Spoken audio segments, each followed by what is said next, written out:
This idea of magic, it's always been so fascinating to me. And ever since I was a kid, I've always wanted to have superpowers. And so I guess that's why I started acting. I just started being like, well, I can pretend I have superpowers. And I feel like I really do when I do that. I guess what I'm trying to... Feels like magic when you get in that flow.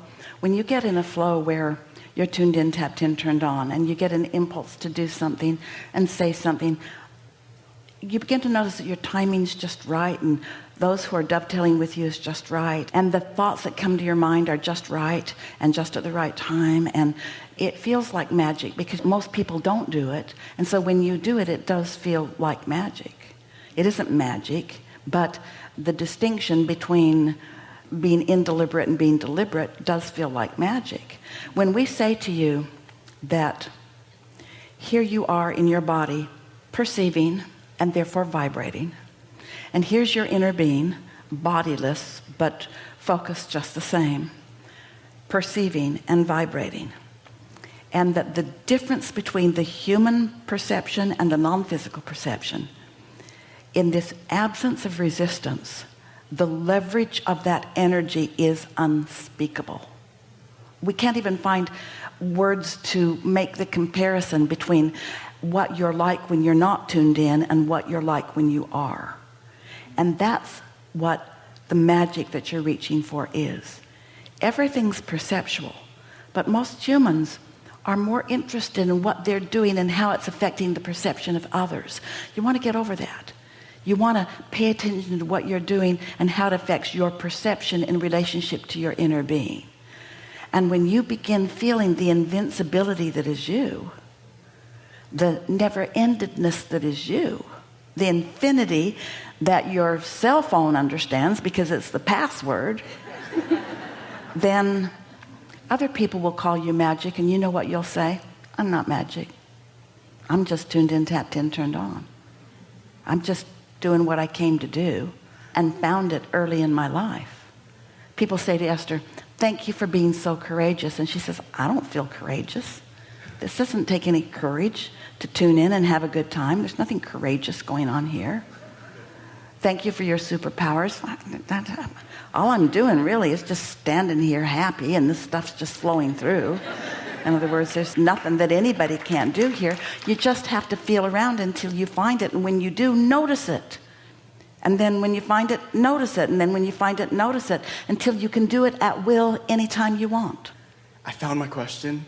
You led me in circles around it. While you were speaking, I was like playing peekaboo with my higher self, like showing me. And I was like, oh, I got it. And then it was, and I know it. I've been visualizing. I like almost like project these like things like when Esther channels Abraham, is Abraham's access only to Esther's 5 senses, or are you aware of, are you able to perceive things more? Like there are depths that we can't even describe to you. Not only do we perceive far beyond her 5 senses, right into her cellular chemistry. So we not only perceive all of that micro stuff, it's all the macro stuff too. In other words, we perceive how she fits into this environment. We perceive how her intentions dovetail or don't with any one of yours. We perceive what it is that you want to know, that we've got a story for, that will light you up in some way that you'll hear. When people used to say, Abraham, I listened to this cassette recording. Do you know what that is? Yeah. A cassette recording, and every time I hear it, there's something that wasn't on it last time I heard it.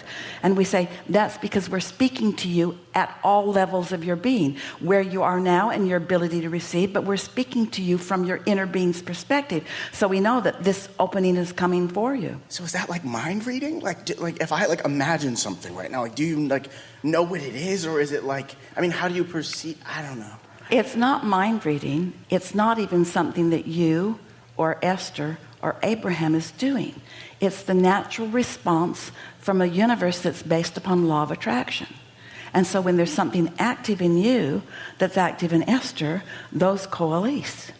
And if there's something that's active in you and in Esther and in your inner being and Esther's inner being, then you're having a wonderful time in the coalescing. And then if there's anyone in your past, present, or future that is focused upon that too, then that is lined out too. In other words, we can't even begin to describe to you the future events that are already lined up for you, that you will recognize them when you see them, and they're not magic, they're inevitable, because the law of attraction matches you up with what's active within you. So your inner being knows not only what's currently active within you, but what is in what you call future tense active within you, because it's active within your inner being. And your inner being understands what the logical sequence of your unfolding is. You said that your question came to you as we sort of led you around this way and that way and that way and that way. Your inner being will lead you into places sometimes that you don't think you even want to go, to unleash a desire that will take you directly to where you want to go. That's why you must say and mean, things are always working out for me. Things are always working out for me. Things are always working out for me. Things are always working out for me. Yeah. We've enjoyed this interaction immensely. There is great love here for you.